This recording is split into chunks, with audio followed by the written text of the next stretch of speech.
so I haven't really had a high opinion of Resident Evil 5 for some time now. In fact, both times that I ranked all the Resident Evil games, I put it near the bottom or just straight up at the bottom. I went a long time thinking it was the worst Resident Evil game, or more accurately, my least favorite. I know RE6 is often a big contender for that title, but I always found that game to be like one of the good Fast and Furious movies. It's dumb fun, and in a bizarre way, it's peak B-movie Resident Evil, and best of all, you can ride that insane roller coaster with a buddy. I mean, where else are you gonna fight a dude who can transform into a big-ass zombie T-Rex? Of course, I'm not blind to its issues, but they don't outweigh my enjoyment of the game, so what else can I say? Resident Evil 5, on the other hand, I never gave the same benefit of the doubt. For so long, I considered it the awkward middle child between RE4 and RE6, so I just kind of wrote it off completely. However, two things have happened somewhat recently that have made me reevaluate the game and how much I enjoy it. The first thing that happened was I played Code Veronica, and I realized it is easily the worst Resident Evil game I have ever played, and I actively hate that game. I'm not going to get too deep into it in this video, but basically every little thing about that game annoys me to my core. So there's that, but I also somewhat recently played RE5 the way it was truly meant to be played, co-op. Max and I decided to play Resident Evil 5 co-op style right here on Tin Max. Oh, I'm Tin, by the way. Well, more accurately, I forced Max to play Resident Evil 5 with me on this channel because I thought it would be a fun and or funny let's play. In fact, you can watch the first part of the playthrough because we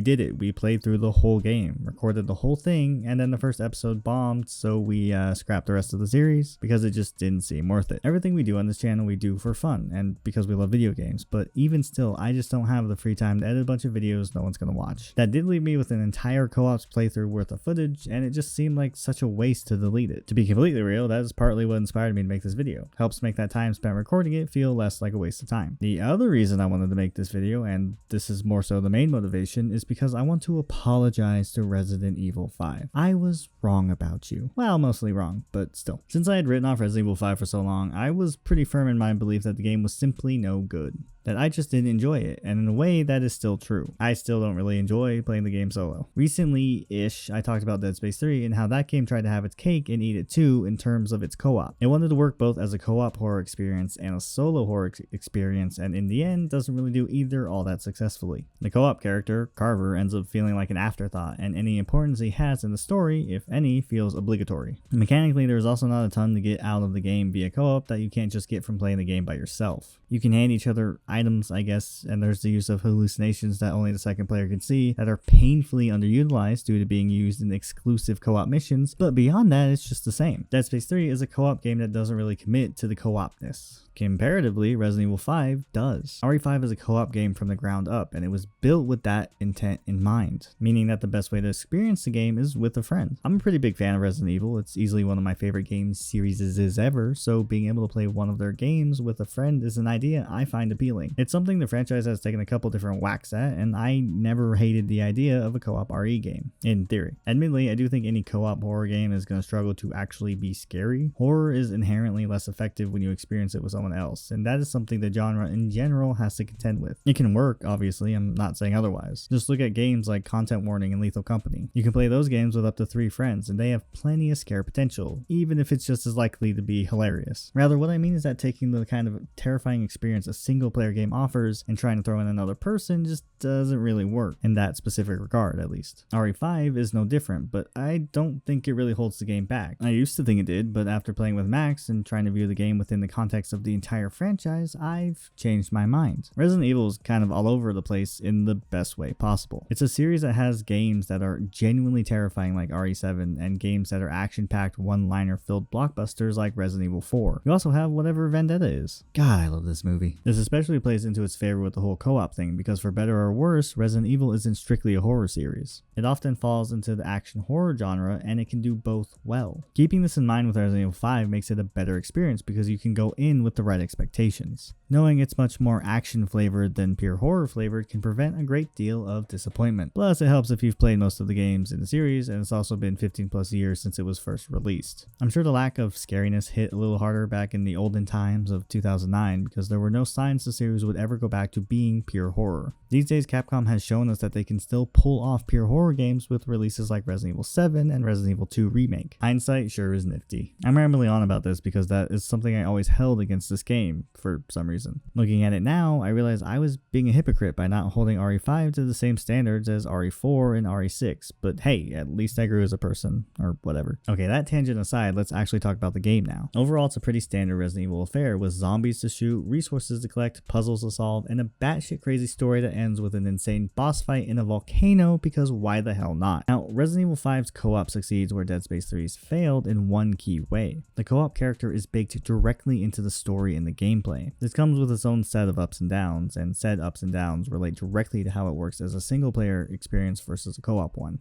Due to there being such a focus on the co-op elements, it can become a worse experience when played all by yourself. An example of this can be seen with the co-op character Shiva. Since she is so integral to the gameplay, Shiva doesn't just vanish between cutscenes like Carver. She is always there, whether controlled by a human player or not, which means we're dealing with 2009 era AI, and oh boy, can that be hit or miss. Mostly miss. It's frustrating to play a game that at times requires such precision and cooperation with an AI that has the brain of a toddler. This is one of the criticisms I see brought up the most when this game is discussed, especially on harder difficulties, and it's 100% valid. The single player gameplay is hampered by the inclusion of co-op in a way Dead Space 3 avoids, yet that is also exactly what makes it work better as a co-op game. When Shiva is controlled by your buddy, you can talk to them and work together in a way that can lead to some incredibly satisfying gameplay moments. Plus, the whole inventory system is built with a focus on cooperation being front and center. Instead of the big attaché case Leon was hauling around in Resident Evil 4, Chris and Shiva are limited to 9 item slots each. At first, this just seems like a massive downgrade, but while playing it, it becomes very clear what the intent behind that design choice is. You're meant to share. Since you only have so much space, you're forced to divvy up the weapons and items you find to make the best use of said limited space. For example, maybe one person takes the shotgun while the other hangs on to the sniper rifle. Not only do you not have to split the already short supplied ammo between 2 people with the same weapon, but you also have an additional slot available for whatever else. If a moment pops up where a shotgun would come in handy, then you still have one available, even if you're not the one behind the trigger. With limited inventory space being such a staple of Resident Evil games, this is an absolutely fantastic way to incorporate it in a way that encourages cooperation, something that a co-op game should obviously be encouraging. This approach also means that Shiva gets to be an important presence in the game's story and how the narrative plays out. I have nothing against Carver, but the story of Dead Space 3 would be completely unchanged if he was removed entirely, while I don't think the same can be said about Shiva. It also means that from a story perspective, you get the same experience whether you're playing co-op or single player. The highlight of a Resident Evil game is rarely the story, so maybe this isn't a big deal in the grand scheme of things, but I do think it creates a more overall solid narrative for both players. And look, the game still has plenty of issues that hold it back from being truly amazing. Like personally, I hate the decision to strip out any kind of merchant-esque character and replace them with a boring-ass menu between chapters. Give me the weirdo with a cool voice carrying around a shit ton of guns who just kinda shows up randomly. Love that. That's great. Also, just like in Dead Space 3, the use of manual saves is dearly missed.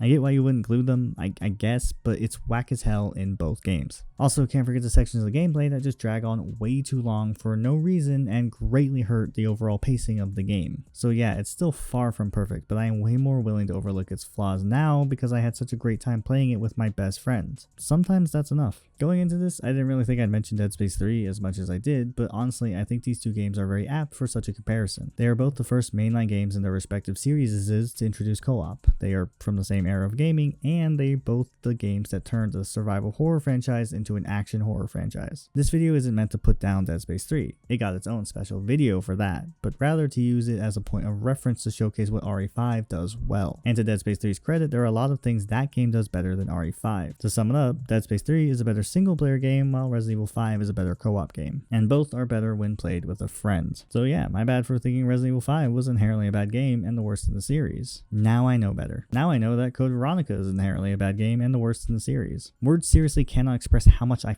fucking hate the Bandersnatch enemies. Not only do they have obnoxious ass range with their stupid spaghetti arms, but also their attack just looks like an annoying push. Like a kid pushing another kid that took the toy they were playing with, and I have no idea why that bothers me so much, but oh my god, do I hate this game.